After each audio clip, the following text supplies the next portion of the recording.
Ndugu zangu, niendelee kutoa wito kwa wana Ilala, nitoe wito kwa wenyeviti wetu wote wa serikali za mitaa.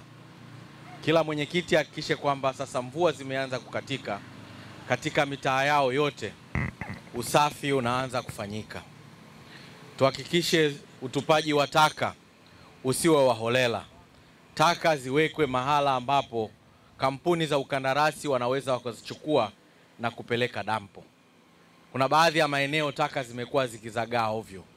Niwasihi wenyeviti, watendakazi wenzangu wa halmashauri ya jiji la Dar es Salaam, watendaji wote wa kata, watendaji wote wa mitaa, wiki hii tuhakikishe tunajipanga kuhakikisha eneo lote la jiji la Dar es Salaam, mitaa yote na kata zote zinakuwa safi. Mvua zimeanza kupungua, hivyo lazima tufanye mitaa yetu kuwa safi. Wakati mkurugenzi, dasi, DC, maafisa tarafa tunahangaika na hapa katikati ya jiji la Dar es Salaam, na nyinyi wenzetu waheshimiwa madiwani, tuhakikishe kwenye kata zetu na kwenye mitaa yetu yote inaendelea kuwa safi. Usafi ni jukumu la kila mmoja wetu. Usafi ni jukumu la kila kiongozi aliyeomba dhamana ya kuongoza. Hivyo sisi kama viongozi tuna wajibu wa kuonyesha mfano katika kata zetu, katika mitaa yetu, katika maeneo yetu ya kazi tunayofanyia, ili kuhakikisha jiji linakuwa safi. Mara nyingi tumekuwa tukionyesha mikono na kuonyesha vidole kwa viongozi wengine, ili hali hata pale kwako pamekuwa pana uchafu. Hivyo niwasihi viongozi wenzangu, tuhakikishe tunakwenda kusimamia usafi katika mitaa yetu yote. Niwasihi watendaji, twendeni tukasimamie zoezi hili. Katika huu mwezi wa 5 tukahakikishe jiji la Dar es Salaam, maeneo yote, mitaa yote 159, kata zote 36 inaendelea kuwa safi. Mvua zimeanza kupungua, na ndio maana ukiangalia kwenye bahari yetu hii ya Hindi, kwenye fukwe zetu hizi, katika eneo hili la Degu Beach mpaka eneo la Feri, tumekuwa tukihangaika nalo mara kwa mara kwa sababu taka nyingi zimekuwa zikitupwa katika maeneo mbalimbali huko juu. Sasa zile taka ambazo zinatupwa kwenye mito inaleta uchafu katika eneo hili. Ndio maana mara zote mkurugenzi, katibu tawala na watendakazi tumekuwa tukija hapa kuhakikisha eneo hili tunalifanyia usafi. Na nikuombe mkurugenzi, tuweke program maalum ya kufanya usafi wa kudumu katika fukwe yetu hii ya bahari ya Hindi, katika eneo letu hili la wilaya ya Ilala. Kwa sababu eneo hili ndio limekuwa mdomo wa kuingizia maji ambayo yanaingia baharini.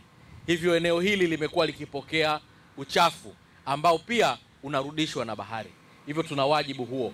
Na wajibu wa pili ni kwa viongozi wenzangu. Huu mwezi wa 5 baada ya mvua hizi kupungua, tukahakikishe tunakwenda kusimamia usafi. Sambamba na hilo, nitumie nafasi hii na adhira hii kuwasihi wana Ilala.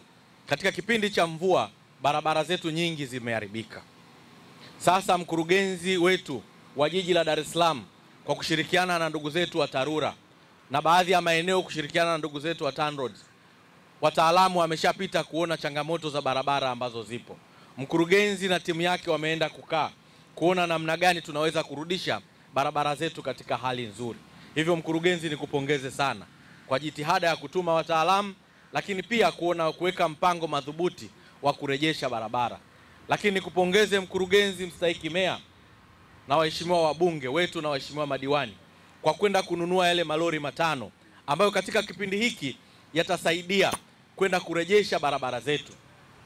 Niwasihi wenyeviti wa serikali za mitaa popote katika wilaya yetu, kule kwenye changamoto ambazo zipo, tuweze kuorganize watu wetu, tuje kwa mkurugenzi kuona namna gani tunaweza kurejesha barabara zetu zile katika hali nzuri. Si kila mahala ambapo mkurugenzi anaweza. Ziko jitihada za wananchi ambazo zinaweza zikashirikiana na halmashauri yetu kwa ajili ya kuweka barabara na miundombinu yetu katika hali nzuri. Mheshimiwa Rais ameshatutaka baada ya mvua hizi kwamba barabara zote katika halmashauri ya jiji la Dar es Salaam ziendelee kutumika. Hivyo tunamshukuru sana Mheshimiwa Rais kwa maelekezo na maagizo yake. Tunakwenda kuhakikisha katika jiji la Dar es Salaam barabara zote zenye changamoto kurekebishwa ili ziweze kupitika. Zile ambazo zinapitika kwa kiwango cha changarawe tutahakikisha zinapitika kwa kiwango cha changarawe. Zile ambazo Mheshimiwa Rais ametuletea fedha kwa ajili ya ujenzi wa kiwango cha lami, kama ile barabara ya Kitunda Kivule njia 4, tunaenda kuwasimamia wakandarasi kuhakikisha sasa kwamba wanaenda kujenga. Lakini ile barabara ya Mazda ambayo inakwenda pale Tabata, kuhakikisha kwamba yale mashimo yote yanaenda kufikiwa. Lakini wale wakandarasi wote ambao wanao mikataba na halmashauri yetu ya jiji la Dar es Salaam kuhakikisha kujenga barabara kwa kiwango cha lami, na wale wanaojenga madaraja mbalimbali, ni wasihi, mvua zimekatika, twendeni kwa haraka usiku na mchana kuhakikisha tunakamilisha zile barabara na kukamilisha yale maeneo yote korofi. Baada ya kusema hayo, niwashukuruni sana kwa